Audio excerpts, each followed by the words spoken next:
Hola, ¿cómo están? Bienvenidos. Tercera edición, cuarta temporada, Error tipo 2, así se presenta. Bueno, estoy muy entusiasmado por la conversación que vamos a mantener en un minuto. Voy a hablar con Luciano Laspina, diputado por muchísimos años, brillante economista, una persona que tiene la habilidad para conjugar la teoría económica con la práctica económica y con mucha experiencia, ¿no? En la cuestión política del país. Así que en un momento que yo juzgo bastante especial, me va a gustar muchísimo tener sus reflexiones. Y ya he estado en otra temporada de Error tipo 2, así que nuevamente agradecido. Luciano, gracias por la atención. Walter, un placer como siempre hablar con vos. Bueno, dado que nos conocemos y que ya nuestra audiencia también te registró, voy a ser un poco más impertinente que siempre, porque siempre hay como un frío y no voy a ir directamente al grano. Digo, vos te preparaste equipos para gobernar Argentina desde el Ministerio de Economía si te tocaba. O sea, laburaste duro para entender el problema argentino y por dónde salir y tal y cual. Y bueno, estarás siguiendo esto con tu propia hoja de ruta trazada, porque estás viendo cuáles eran los problemas y cómo se van resolviendo, cómo se generan otros. Entonces, la primera pregunta es un poco a quemarropa, ¿no? Es decir, si vos fueras el ministro de Economía hoy, ¿harías algo distinto de lo que está haciendo el gobierno? ¿Y qué? Para empezar rompiendo el Bien, hielo. sí, cómo no.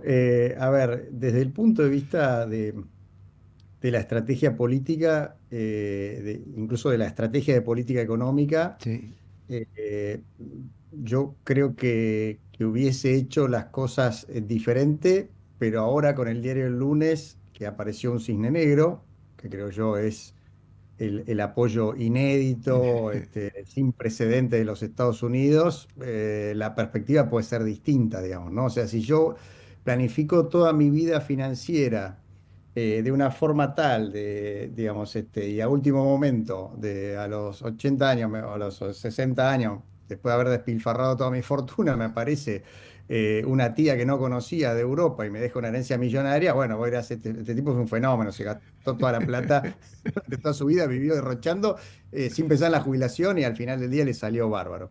Entonces, con ese pequeño caveat, te diría, yo, digamos, creo que hay tres lecciones que yo saqué, digamos, de la experiencia fallida del gobierno de Mauricio Macri respecto a cómo encarar, digamos, el proceso de salida del populismo. Y son tres conclusiones con las cuales terminaba mi presentación en la Universidad de Harvard en abril del 2019, invitado por Demian Reidel en aquel momento, a precisamente hablar de la experiencia del gobierno de Macri. Y era muy simple, Walter, era primer punto, hacer las reformas el primer día, no Sí. esperes al segundo la segunda etapa del mandato, el primer día porque las reformas tardan tiempo, son impopulares, tardan tiempo en tener efectos. Si haces una reforma laboral, lo primero que tenés son los costos políticos, lo mismo si haces una previsional y los beneficios se ven a mediano plazo. Segundo, armar una coalición política lo más transversal posible del antipopulismo para acá todos, para distribuir los costos del ajuste. Y tercero, y más difícil, crear una posición racional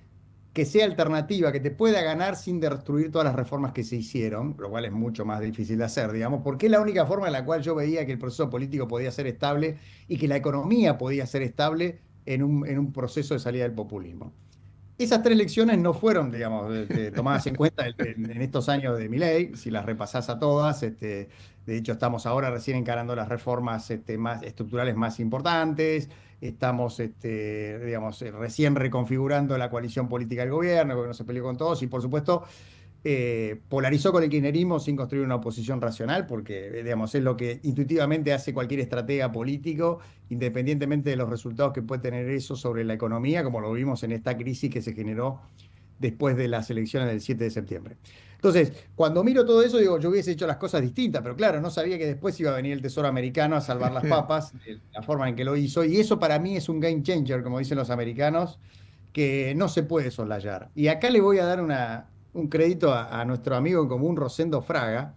Hace algunos meses tuvimos un almuerzo con inversores y bueno, había mucha gente, el mercado doméstico, el mercado externo también, hablando de Argentina, de los problemas, digamos. Después había pasado la elección en Buenos Aires y Rosendo me acuerdo que dijo algo, dijo eso básicamente. El dato central del gobierno de Javier Milei es su alineamiento con los Estados Unidos. Y en aquel momento pasó medio como por abajo del radar el comentario de Rosendo, y ahora cobra mucho sentido. Sí. Ahora cobra mucho sentido lo que fue, creo yo, un dato que cambia absolutamente el escenario político y económico en la Argentina. Sí, bueno, impredecible, ¿no?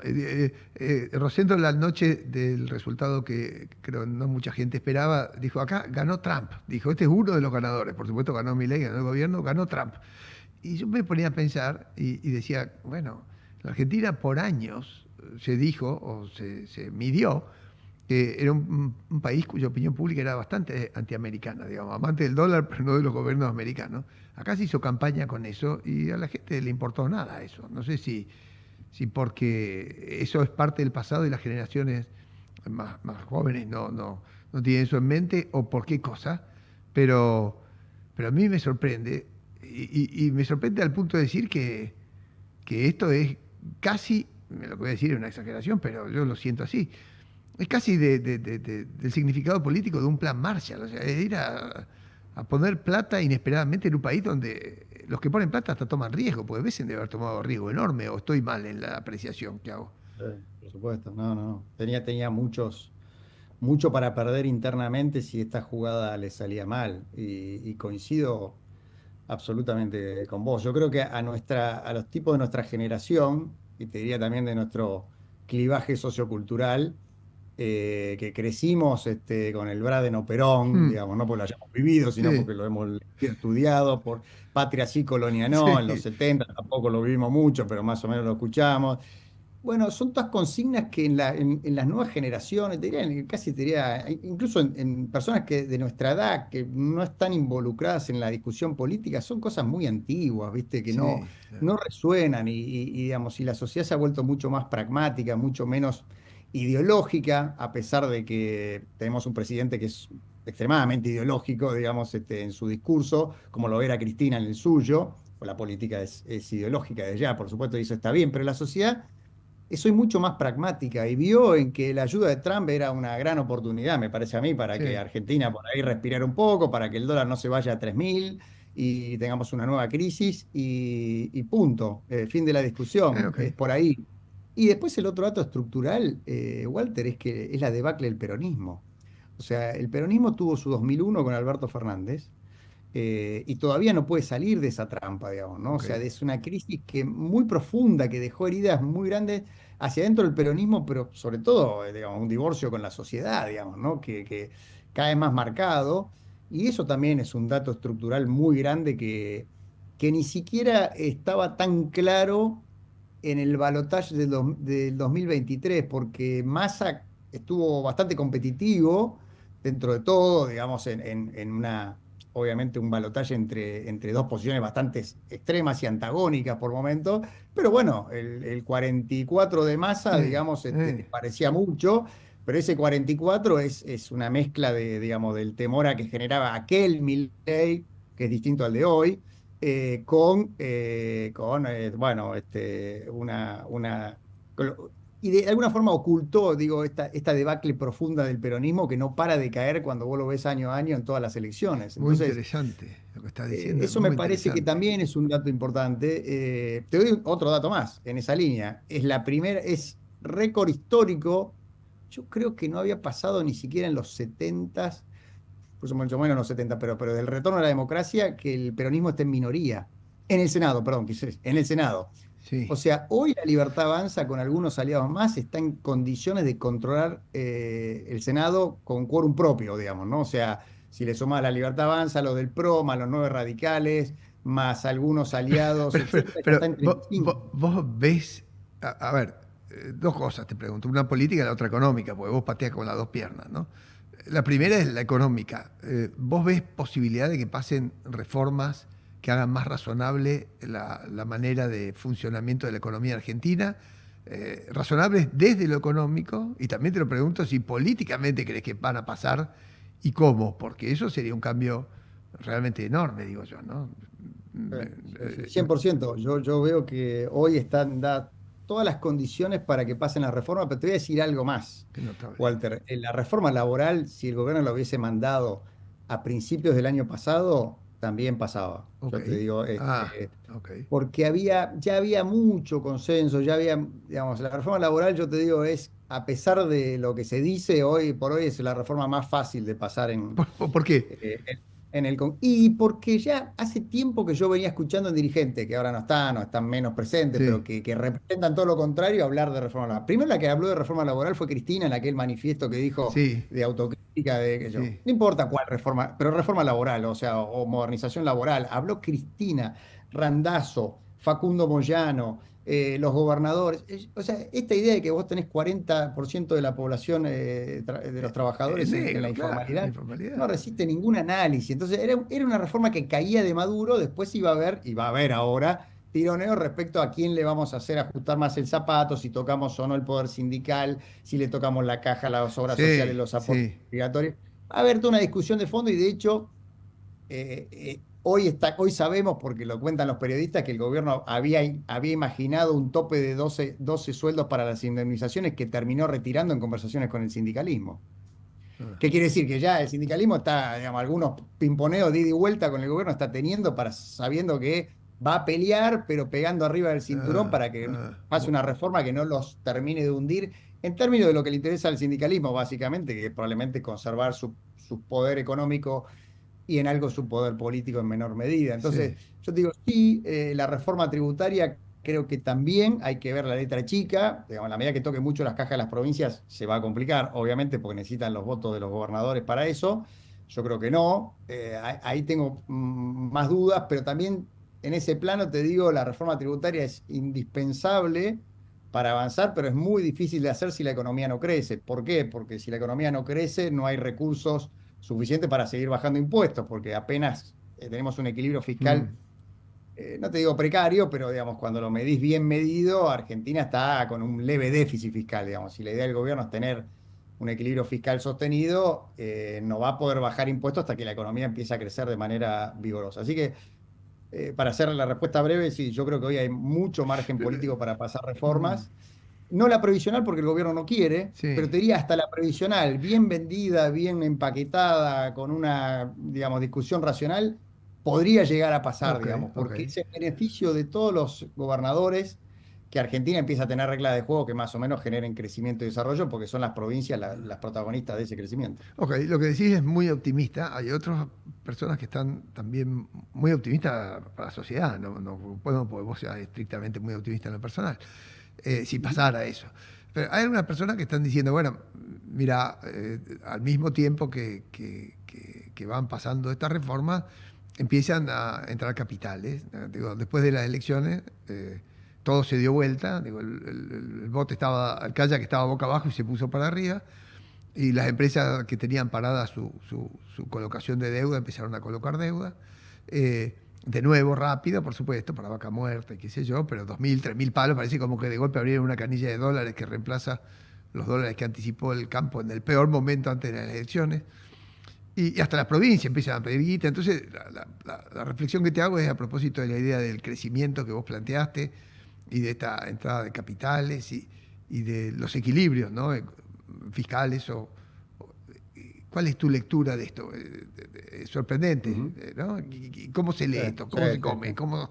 No, no, no, sí, sí, sí. No, a ver, vamos a poner. Primero está, yo creo, Walter, lo estructural que hablamos recién. Sí, Ese marco estructural, te diría que coincide el apoyo político a un inédito, a un gobierno con una fuerte impronta de cambio, digamos, ¿no? Y de reformas, el apoyo de Estados Unidos, mm, toda la cuestión asociada a la energía, la transición energética, las cosas que sabemos que tiene potencial Argentina, es como el marco estructural sí, sobre el cual se edifica después la política. entiendo. Y la verdad es que eso, digamos, yo creo que tuvo un cambio en los días previos a las elecciones, porque todas estas cosas pasaron en los días previos a las elecciones, Mm, el apoyo del Tesoro americano, mm, el triunfo de Trump, como dijo Rosendo, o de la idea de que este proceso tenía que seguir, la de Braque, el peronismo, etcétera. Después hay cuestiones que yo creo que tienen que ver con la administración, digamos, de la macroeconomía, que un poco vos me preguntabas al sí, principio, sí,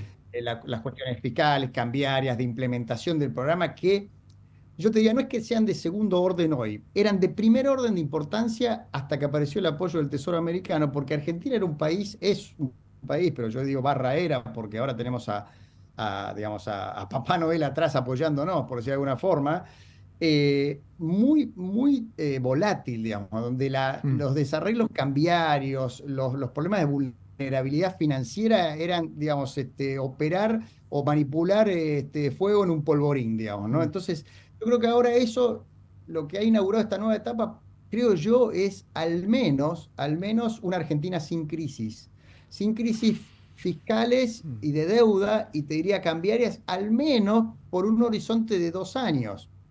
mm. Podemos pensar, bueno, hasta que empiecen las elecciones del año del 27, si va todo muy mal, porque si a alguno le fuese muy Mm, mal y apareciera de nuevo el fantasma del kirchnerismo, podría volver a haber volatilidad, pero vamos a pensar así a grandes rasgos, 2 años de horizonte en un país que tiene horizonte de 6 meses y antes de las elecciones eran de 2 semanas, es un montón para la economía argentina. Y eso puede gatillar un montón digamos, de decisiones, micro decisiones del día a día que van a hacer que me parece a mí que, o pueden hacer que la economía funcione. Entonces, te diría, no es que no haya problemas para resolver. La cuestión de las bandas cambiarias, la aprobación del presupuesto, probablemente con que le va a costar algunos pesos al gobierno, son todas cosas que desde ya van a marcar la discusión de la coyuntura, pero que hoy antes estaban en un marco de enorme vulnerabilidad que ahora se ha fortalecido muchísimo. Y se ha fortalecido te muchísimo de la entendí. mano de este fenómeno político y de la mano del apoyo financiero y político, te diría, del gobierno de Entendí, Trump. entendí perfecto, lo subrayaste perfecto, pero déjame hacerte preguntas porque nada, tengo Bueno, ganas de tener tu opinión de esto. Déjamelo imaginar así, aunque sea caprichoso lo que voy a decir. ¿Eh? Digo, yo huelo, porque soy ya bastante viejo, un olor a los 90 en algún sentido. En algún sentido, en el discurso, en las reformas que se buscan, en la necesidad de salir bueno, de un colapso previo, en fin. Eh, no sé por qué, a mí se me ocurre que el Toto Caputo tiene las mismas artes que tenía González Fraga, ¿no? Yo me acuerdo del primer periodo de Menem, Herman González liberando precios, la primera hiperinflación que dejó Alfonsín, la segunda que vino antes de Cavallo, y González Fraga iba licuando, el plan Bonex de por medio, iba licuando y comprando algunos dólares, 4.000 palos. Con eso Caballo pudo analizar y después vino la etapa de reformas o tal, pero hubo primeros 2 años de Menem que eran un lavarropa, ¿no? Digo, fueron fuertes o tal. Yo decía, lo que le dejó Massa empaquetado a Milei, Caputo se encargó de ir rolándolo, no roleándolo, pero sí pateándolo, digo, con las letras, de una manera u otra, y haciendo, con mil ingenios, ¿no? Digo, los bopreales, ¿no? Para mí muy ingenioso, yo hubiera dicho que era imposible de maniobrar eso, yo hubiera dicho eso, no entiendo demasiado, pero muy difícil, pero yo veía una primera etapa financiera que estiraba, que llegó hasta el último milímetro y casi explota, si no era que llegaba. Ahora, cuando uno habla de crecimiento, digo, a diferencia de lo que sería un rebote, que va a haber un rebote, porque necesariamente esto de alguna manera u otra va a remonetizar la estrujada de la base monetaria, fue que yo 40% antes de la elección. Cuando uno quiere switchar y quiere pasar de pensar de aquel modelo de bandas o estabilidad o volatilidad al crecimiento, no sé por qué, esto se me antoja a mí, ¿eh? Hay como un proceso de cambio que tiene que haber. Yo me imagino a Caballo en los 90 haciendo esas formulaciones. Eh, Hoy, ¿por qué la Argentina pasaría a crecer? ¿Por qué?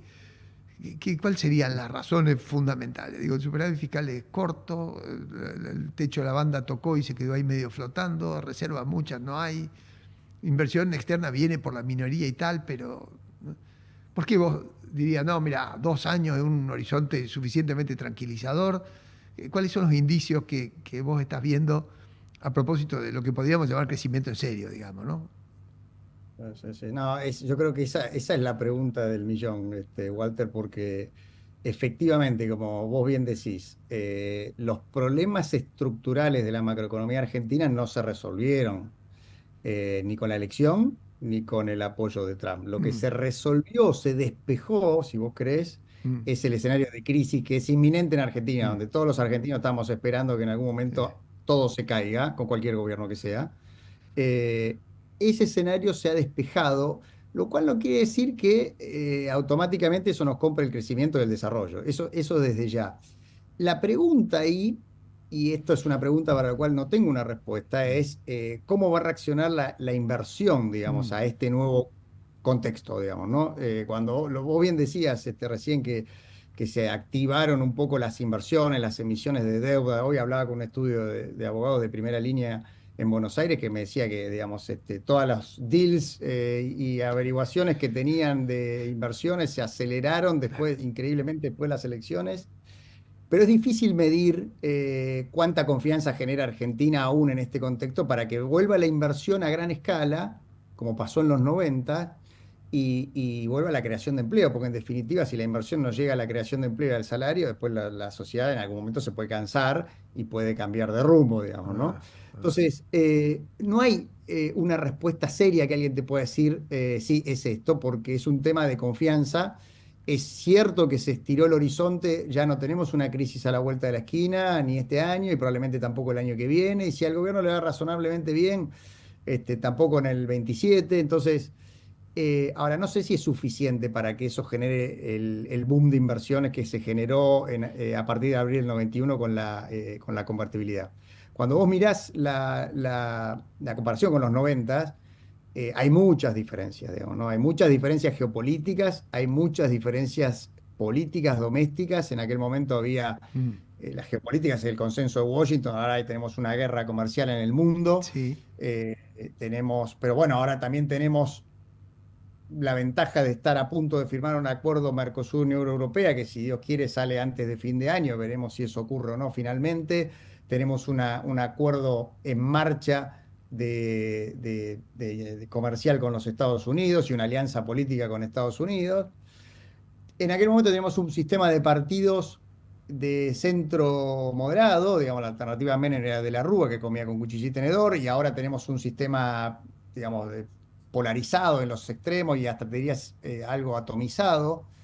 Pero por eso cuando uno mira la tasa de inversión, los primeros trimestres de la convertida volaba y ahora estamos por debajo de los niveles que dejó Alberto Fernández, incluso por debajo de los que llegó a tener Mauricio Macri en sus primeros 2 años.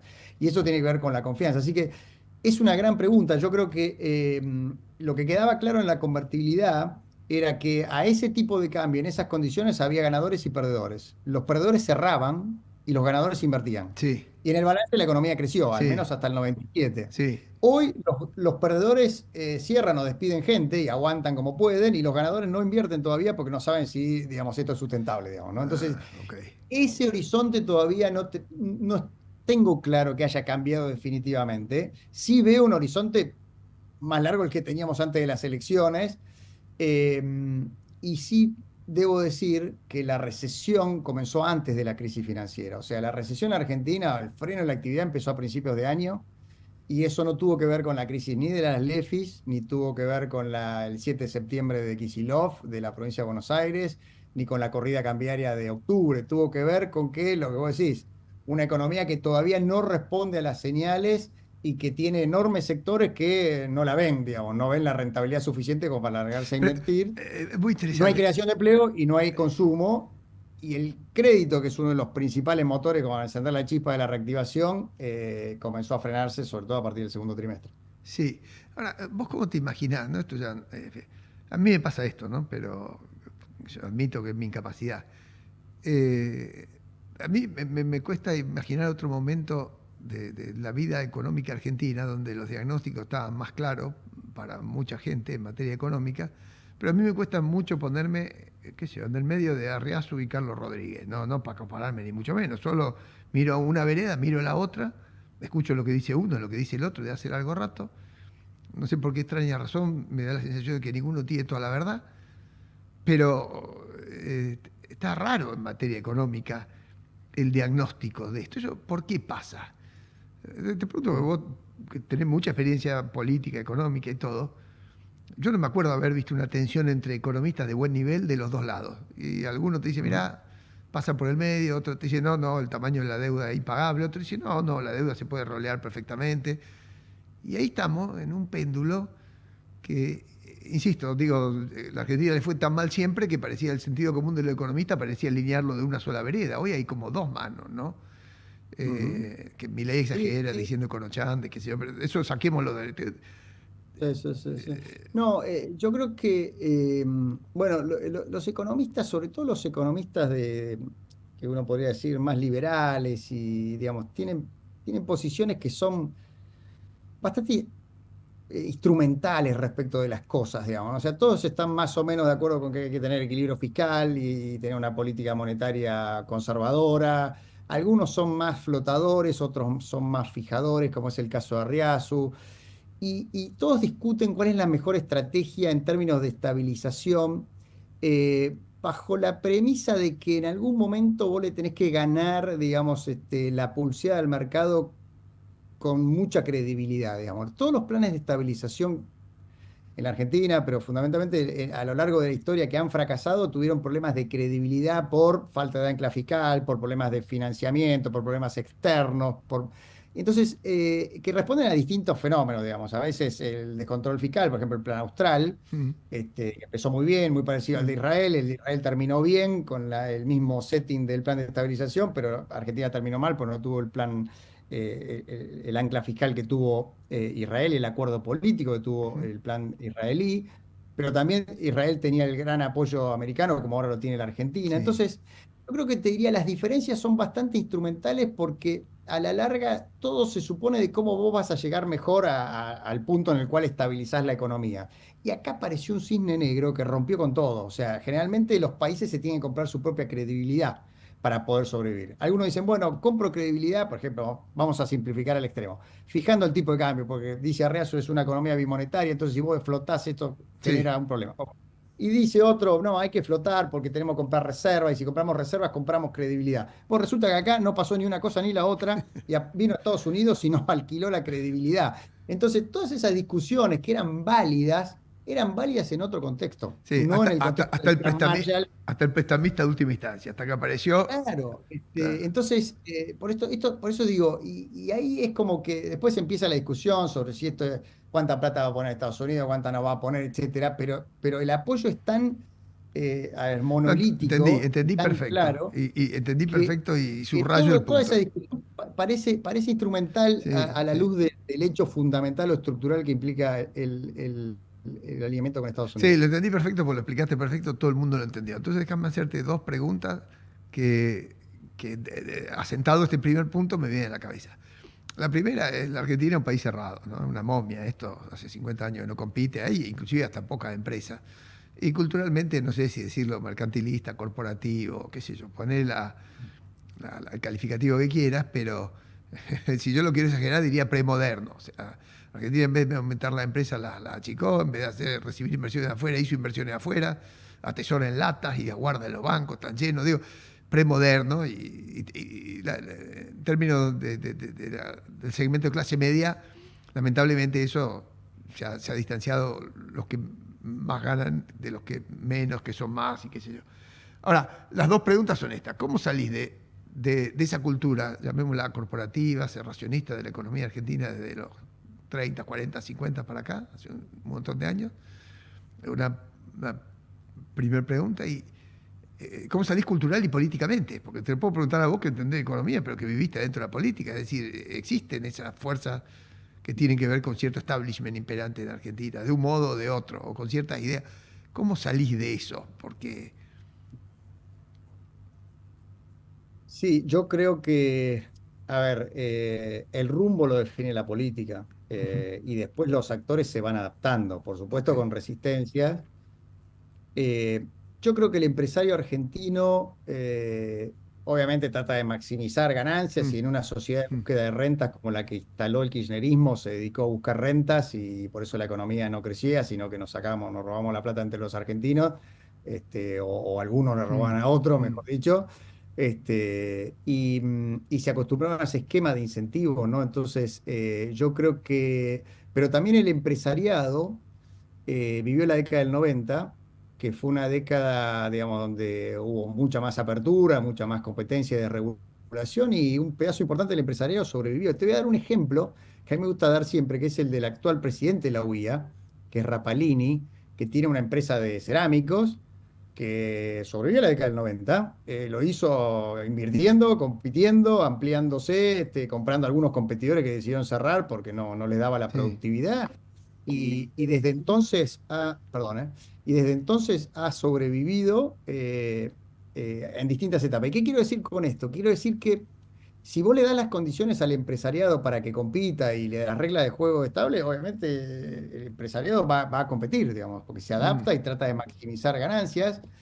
Pero bueno, al fin del día la que manda es la política. Y la resistencia va a estar, pero otra vez la que manda la política. Lo que no se puede hacer desde la política es ignorar, digamos, las condiciones en las cuales vos tenés que trabajar. O sea, es tan necio, digamos, por un lado, digamos, abrir la economía sin nivelar la cancha, como se le dice ahora, digamos, a la competencia extranjera, digamos, de nuestros empresarios, como cerrarse, digamos, de manera dramática, entonces triplicando los precios de los bienes respecto al resto del mundo. Yo creo que los dos extremos están mal. Y un poco lo que está pidiendo el empresariado es eso, creo. Sobre todo el empresariado que vos decís está más acostumbrado a no competir o a no tener que competir con el resto del mundo. Está diciendo, bueno, me vas a hacer competir, lo acepto, son las reglas de juego, pero nivelame la cancha. Y sobre eso el gobierno todavía ha hecho poco delivery, digamos, de reformas como para poner al empresariado argentino en igualdad de condiciones contra el resto del mundo. Y tiene Argentina que darse un debate que es un debate muy maduro en el cual creo que todavía no estamos preparados. Yo, que me considero un liberal clásico, casi te diría un librecambista, reconozco que en la década del 90, cuando Argentina se abrió al resto del mundo, de manera unilateral, China no estaba en la Organización Mundial de Comercio, ingresa en el 2001, y China se llevó puesto el cinturón del óxido de Estados Unidos y terminó con Trump haciendo una política proteccionista años después o décadas después. ¿Qué quiero decir? Quiero decir que hay que plantearse un debate serio sobre qué vamos a hacer y cómo nos vamos a plantear ante la competencia china. Porque es un problema, es una pregunta que se le está haciendo Europa, que se está haciendo Trump, que se está haciendo Estados Unidos, se está haciendo Inglaterra. ¿Qué quiero decir con esto? Quiero decir que ya no está tan claro que vos puedas unilateralmente abrirte y decir, bueno, cierro todas las industrias porque ninguna está en capacidad de competir con China y eso me puede costar 1 millón de puestos de trabajo. Hay que hacerse una pregunta que antes, digamos, los que venimos de la tradición de la Mm. apertura y del Mm. comercio y de las ventajas comparativas, etcétera, quizás no nos hacíamos, eh, porque creo que hay que decir, bueno, ¿cuáles son las ventajas dinámicas de tener determinados sectores? Ahora, tenemos que poner de acuerdo. O protegemos todo, que lo cual está mal, creo, a mi criterio, pero tampoco se puede proteger los celulares y decir, bueno, vamos a hacer celulares que valgan el doble y vamos a cerrar todo el resto de las industrias porque queremos ser aperturistas. O sea, Mm. creo que hay que hacer una discusión muy educada de cuál va a ser, digamos, nuestra ventaja comparativa dinámica en los próximos años. Ejemplo, te doy un ejemplo y con esto cierro, que es Noruega, que es un ejemplo, digamos, un país con Mm. muchísimos recursos Mm. naturales, etcétera, su fondo anticíclico, pero además tuvo un sistema de desarrollo de proveedores de la industria energética locales, proveedores locales, que le generó cierto arrastre industrial hacia adentro de su sector. Y bueno, pagó un poquito más caro seguramente el desarrollo de esos sectores y los insumos para el energético, pero se dio ese, digamos, ese gusto, digamos. Y a lo mejor habría que pensar en cosas un poco más novedosas que permitan conciliar lo que vos planteabas recién, digamos, una economía que se va a reestructurar estructuralmente con la, digamos, reconfiguración de los sectores industriales, del resto de los Mm. Mm. conurbanos, de tantas cosas que es un poco la tensión Mm. Mm. sociopolítica que le genera el gobierno de Milei. Porque creo que si no, Sí. esa va a ser digo, si eso no ocurre, no lo piensa el gobierno, va a ser la agenda de la oposición en el futuro. Ah. Porque vos podés tranquilamente imaginar una economía en recuperación, digamos, con inversiones, con vaca muerta, con minería, en la cual, digamos, la economía se desarrolla bastante bien, pero que tiene un problema estructural de reconfiguración o Sí, no genera empleo o expulsa que empleo. no genera Claro. empleo. Y ahí te voy a decir, si vos mirás punta a punta la economía de Milei, diciembre contra hoy, creció 4%, obviamente explicado por los sectores ganadores. Y sin embargo destruyó empleo formal, digamos, ¿no? Sí. Entonces, este desafío es un desafío muy grande, para el cual yo creo que Argentina todavía no está Mm. Mm. lista. Y te cierro con esto porque me parece una buena anécdota. Estoy leyendo un libro que se llama The London Consensus, que es casi un compendio de buenas prácticas socialdemócratas, lo voy a decir, editado por Andrés Velasco, que fue ministro Sí, de, de de- Chile. de Economía de Bachelet, es el dean de la escuela de la London School of Economics, lo comento esta semana en la Universidad de Itela, soy panelista con Jerry de la Paolera. Y claro, el London Consensus es como, es como sería la superación del Washington Consensus en muchas cosas. Y el problema que yo digo, y así voy a cerrar mi presentación en Ditela, es decir, bueno, el problema es que Argentina viene del consenso de Caracas. Entonces va a tener que hacer una pequeña escala en Washington antes de algún momento plantearse si puede llegar a Londres. Digamos, Sí. porque la verdad es que ese es el problema del tema. Entonces, llegar a Londres, que es discutir estos temas, decir, che, cómo el productivismo, cómo desarrollamos los sectores sin que ser, digamos, la sustitución de importaciones de los Pero 50. déjame hacerte Toda esta discusión, déjame hacerte sí, un par de preguntas clásicas, ¿no? Desde el lado de la economía pura, ¿no? O más sí, dura, pura y dura, digamos. Primero, sí. alguno te diría, che, pero ¿no te parece que la verdad que el gobierno ha hecho mucha fuerza para quedarse flotando en un tipo de cambio que a Milei le gustó o a Caputo le gustó, que eran 1000 o una banda, que no sé si está bien o mal puesta? Pero vos mismo decís, mira, si compráramos dólares, que es lo genuino, para pagar los intereses, imaginando que el riesgo de la deuda baje de la estratosfera donde estaba y donde más o menos todavía flota, amén de que tenga el respaldo de Estados Unidos, que por supuesto es el prestamista de última instancia, todo eso te llevaría a superávit fiscal, que yo no sé si se puede conseguir más, porque te quedan jubilados, te quedan jubilados y planes, y intereses, como... Y segundo es, el tipo de cambio si vos lo vas a dejar ahí. Es decir, me parece que la política todavía monetaria, cambiaria, fiscal, a todas le falta una vuelta de tuerca. No sé si la política fiscal te alcanza para comprar los dólares, para pagar los intereses, para que termine de bajar el riesgo, para que la inflación es lo único que más o menos acomodó, pero no hay un problema ahí de lectura del gobierno. Si voy a comprar dólares con la monetización, bueno, ¿y te va a alcanzar eso? No, bueno, ¿cuántos miles de dólares va a comprar por año? Como decían los chilenos. No, no, esto va a ser cuando yo crea oportuno, con una manera de funcionar casi de mesa de broker. ¿Eso está bien o se puede? Porque digo, No, no, Besen salvó eso también en parte, ¿no? O sea, y sí, eso, sí, sí. eh, ¿cómo se...? No, yo coincido. A ver, para ponerlo en perspectiva, yo creo que, digamos, Estados Unidos y la sociedad le ha dado una segunda oportunidad al gobierno para encarar con tiempo, digamos, sin ansiedad las reformas que tiene que hacer. Obviamente, si el gobierno decidiese, no, no voy a hacer la reforma laboral, no voy a modificar lo fiscal, no voy a replantear tener un banco central independiente, una política monetaria tradicional, no voy a levantar el cepo cambiario, porque prefiero vivir Sí, siempre con cepo sí. cambiario. Y así, yo creo que en algún momento todo eso le va a pasar factura y esa factura se va a ver justamente en falta de inversiones y falta de empleo. Mm, Efectivamente, yo creo que lo que vos decís es cierto y creo que el énfasis en lo estructural no inhibe sí, la te necesidad entendí. de ordenar o de ordenar o cambiar lo que estaba mal, digamos, ¿no? Yo fui muy crítico o bastante crítico de la política monetaria y cambiaria en términos de que eh, justamente veía que había que hacer una reforma en el esquema monetario cambiario. Hay que hacer una reforma que básicamente tenga tres condiciones, que es tener un Banco Central independiente, sobre todo Sí. independiente del Tesoro.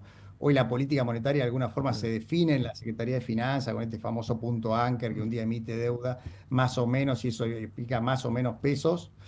Tener un banco, una política monetaria convencional, es decir, con objetivos muy claros y con instrumentos muy claros que hoy tampoco está claro. Y tercero, sacar el cepo. O sea, Argentina vive en una anomalía que es mantener el cepo para las firmas. No hay para las no hay para las personas, pero sí para las firmas.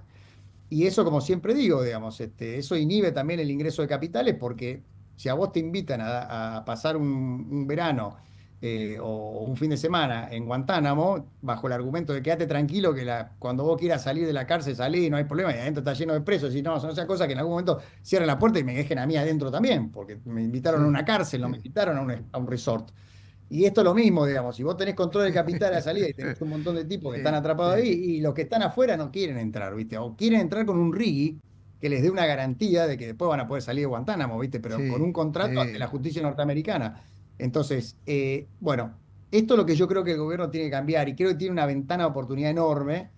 Por ahora, el gobierno ha decidido avanzar con las reformas que hablamos al principio, la Sí, laboral, la sí, sí, sí. impositiva, etcétera, y postergar para después las monetario-cambiarias, donde tiene bastante más prejuicios ideológicos, digamos. Recordemos que es un gobierno que vino a dinamitar el Banco Central, entonces le cuesta mucho refundar el Banco Central, que es lo que debería hacer si vos querés tener una moneda independiente a largo plazo, como han tenido todas las economías del planeta, en particular los países de la región de los 80, final 80 Chile y los 90 para acá el resto de las economías de Latinoamérica. Así que sí, efectivamente, si esas cosas no se corrigen, eh, la economía se puede volver a frenar. Digo, todavía no sabemos si se va a recuperar, pero puede que haya una recuperación. Pero si no, va a pasar lo que pasó a principios de este año, que la falta de horizonte en esas cosas terminaron postergando decisiones y por tanto llevando a la economía a la Sí, recesión. rebote, pero no inversión. Dos últimas preguntas ya más personales. Fuiste diputado durante mucho tiempo, ya te tocaba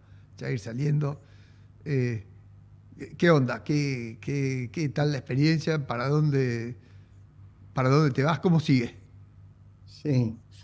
No, la experiencia fue enorme y bueno, y la valoro muchísimo a la distancia. Cuando uno está adentro, yo todavía estoy adentro hasta el día de diciembre, pero cuando estás ahí en la balacera, digamos, por ahí no valorás tanto lo que estás viviendo, el aprendizaje y sobre todo digamos, la posibilidad de poder defender las ideas. Yo creo que mi aporte fue 10 años de estar en la trinchera de la lucha contra el kirchnerismo y me voy contento con eso, y sobre todo me voy contento que el kirchnerismo está en decadencia, ¿viste? Lamentablemente, obviamente hubo aciertos y errores de todos lados, pero me voy contento, siento que cumplí un rol, siento que defendí todo lo que pude a los taxpayers, como dicen los americanos, al Mm, pagador de mm. impuestos, todo lo que pude.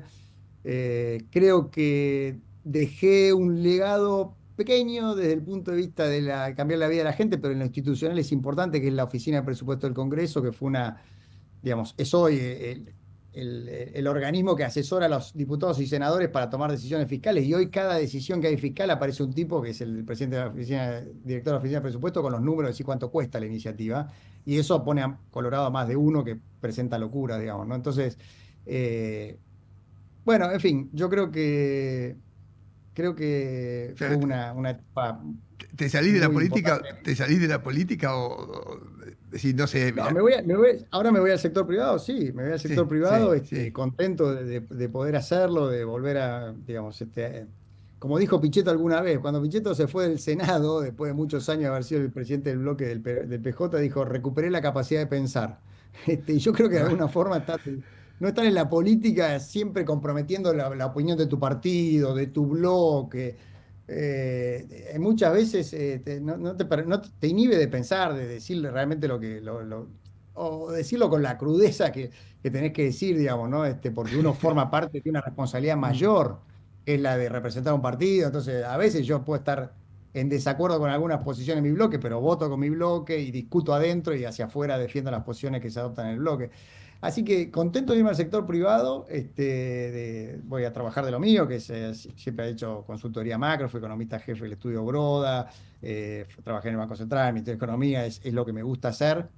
Y bueno, y también contento de haber conocido a todo el espectro político de la Argentina, buenos y malos, de todos los colores. Tengo amigos en todos los lugares de la política. Es falso que son todos malos de un lado y todos buenos del otro. No es así, hay buenos y malos de todos lados. Y eso también es un aprendizaje político y humano muy importante que me llevo y que disfruto también, porque aprendo mucho hablando a veces con los que piensan distinto. Sí, sí, me lo No imagino. tanto con los que piensan igual a uno, ¿no? Déjame hacerte ahora sí la última pregunta.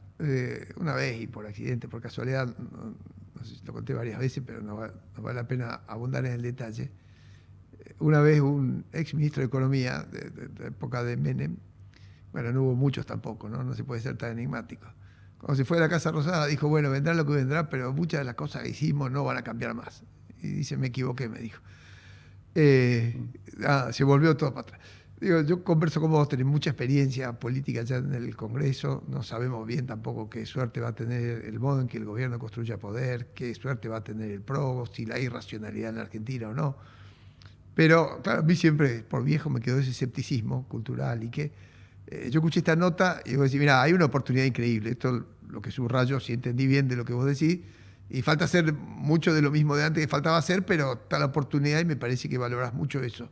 Mm. ¿Me equivoco en eso o...? No, no, es así. Y te digo, voy a ser absolutamente sincero, porque yo venía siendo muy crítico, no, hacia adentro, porque yo, como te digo, como respeto las posiciones de mi bloque Mm, mm, y tengo el PRO y estamos acompañando al gobierno. He hecho llegar mis posiciones, sobre todo en privado, incluso soy amigo de Toto, soy amigo de Santi Bausili, Kirno, lo felicito, chateo cuando asumen, o sea, pero creo que el gobierno equivocó en algún punto la estrategia, por eso tuvimos la crisis sí, de gobernabilidad que empezó en abril por dinamitar los puentes, la política.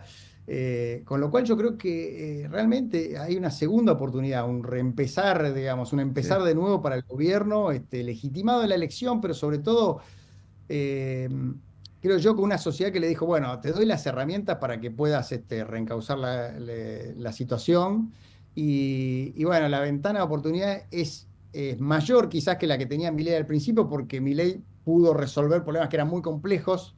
Como vos bien decías, al principio eso ya quedó atrás y ahora tiene un crédito renovado con el equilibrio fiscal ya hecho, un banco central ya saneado en algún punto y mayorías en el Congreso. Entonces, o muy cerca de las mayorías en el Congreso. Así que yo creo que es una enorme oportunidad.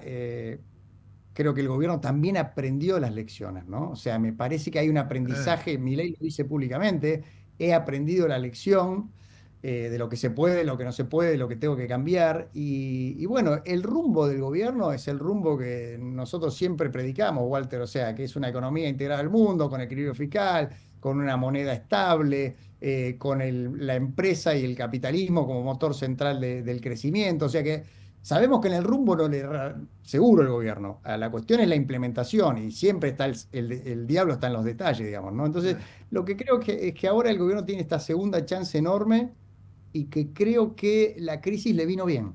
La crisis le vino bien para aprender las lecciones antes de que sea tarde, a diferencia de Macri, que le cayó después de la elección y como se dio la sucesión de eventos, no pudo salir más de la crisis que empezó en el 2018, digamos, como que le costó mucho salir. Al gobierno no es que haya salido porque la economía ni salió de la recesión, ni la economía, ni después de la elección los argentinos son más felices y más ricos, nada, sino que hay como un oxígeno político que el gobierno recuperó, casi te diría mágicamente, en las sí, últimas semanas o meses. ah, Entonces, ah. eso es lo que no tuvo Macri. Macri es como que gana la elección, que ya estaba, digamos, descartado que iba a ganar la elección, y después recibe un golpe muy grande del cual no se pudo recuperar en los Sí, 2 años en siguientes. términos de boxeo se entiende perfecto. Exacto.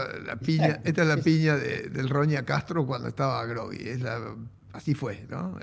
Claro. Aquella pelea memorable, que cuando estaba para caerse terminó volteando al otro por nocaut, ¿no? Y bueno, ojalá sea así, ojalá tu percepción que nos compartís. Creemos, no es un pronóstico, creo que es No, una no, no, descripción no, no, de lo no, que está no, no, pasando no, una percepción, y bueno, una sí, percepción. y creo que está todo el lado en manos del gobierno. O sea, sinceramente, o Sí, te sea, entendí, veo te entendí. la política casi rendida ante la gente de Milei, la oposición no tiene una agenda porque del otro lado está Kicillof y la agenda de la inflación de Alberto Fernández y la defensa de Julio De Vido que hizo este fin de semana. No, Es una cosa entiendo, muy, entiendo. muy en La sepia. política es una variable muy importante en la economía, lo entiendo perfecto. Solo que a Sí, veces sí. me da la sensación de que las demandas de moneda son muy encandilantes acá y que a veces si uno se enamora de la demanda de moneda se puede comer una curva, ¿no? Porque como es todo tan Sí. volátil como vos dijiste, digo, a ver si remonetizamos al punto de creer que ya arrancó, ¿no? Y faltan otras cosas tal vez,